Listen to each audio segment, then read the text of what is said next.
Daily. Taste the Daily.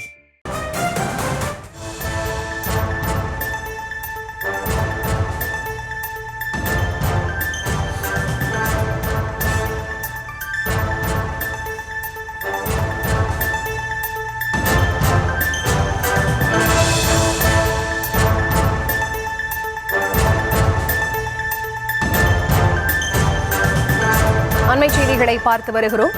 தமிழகத்தில் 5 நாட்கள் கனமழைக்கு வாய்ப்பிருப்பதாக வானிலை ஆய்வு மையம் தெரிவித்திருக்கிறது. நீலகிரி, தேனி, தென்காசி, கோவை உள்ளிட்ட மாவட்டங்களிலும் மழைக்கு வாய்ப்பிருப்பதாக கூறப்பட்டிருக்கிறது. முழுமையான விவரங்களுக்கு இணைகிறார் எமது செய்தியாளர் வெங்கட்ரமணன். அவரிடம் பேசலாம். வணக்கம் வெங்கட்ரமணன், வானிலை ஆய்வு மையத்தின் இந்த அறிவிப்பு தொடர்பான முழுமையான விவரம் என்ன? வணக்கம். வடக்கு ஆந்திரா மற்றும் அதனை ஒட்டிய பகுதிகளின் மேல் ஒரு வளிமண்டல மேலடுக்கு சுழற்சி நிலவி வருவதன் காரணமாகவும் தென்னிந்திய பகுதிகளின் மேல் நிலவக்கூடிய வளிமண்டல மேலடுக்கு சுழற்சி காரணமாக தமிழகத்துல 5 நாட்களுக்கு கனமழைக்கான எச்சரிக்கை என்பது கொடுக்கப்பட்டிருக்கிறது. இன்றைய தினத்தை பொறுத்தவரைக்கும் நீலகிரி, தேனி, தென்காசி, கோவை மாவட்ட மலைப்பகுதிகளில் 4 மாவட்டங்கள்ல கனமழைக்கு வாய்ப்பு இருப்பதாக தெரிவிக்கப்பட்டிருக்கிறது.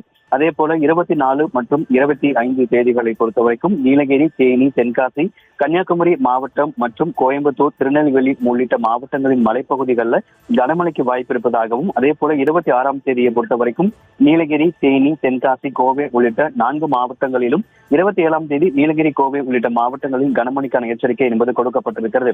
கனமழை எச்சரிக்கை விடுக்கப்பட்டிருக்கக்கூடிய மாவட்டங்கள்ல மழை பெய்யும் பொழுது 40 முதல் 50 கிலோமீட்டர் வேகத்துல பலத்த தரைக்காற்றுடன் கூடிய கனமழைக்கு வாய்ப்பிருப்பதாகவும் சென்னை வானிலை ஆய்வு மையம் தெரிவித்திருக்கிறது. சென்னையை பொறுத்தவரைக்கும் நகர்ல ஒரு சில பகுதிகளில் மிதமான மழைக்கும், ஒரு சில பகுதிகளில் லேசானது முதல் மிதமான மழைக்கும் வாய்ப்பு இருப்பதாக தெரிவிக்கப்பட்டிருக்கிறது. தற்போதைய சூழலை பொறுத்தவரைக்கும் தமிழகத்தில் தொடர்ந்து 5 நாட்களுக்கு கனமழைக்கான எச்சரிக்கையும், சென்னையில மிதமான மழைக்கு வாய்ப்பு இருப்பதாகவும் சென்னை வானிலை ஆய்வு மையம் தெரிவித்துள்ளது.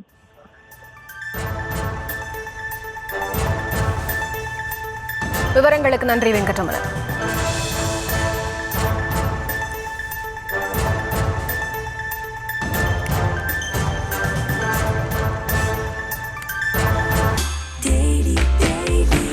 Taste the Daily.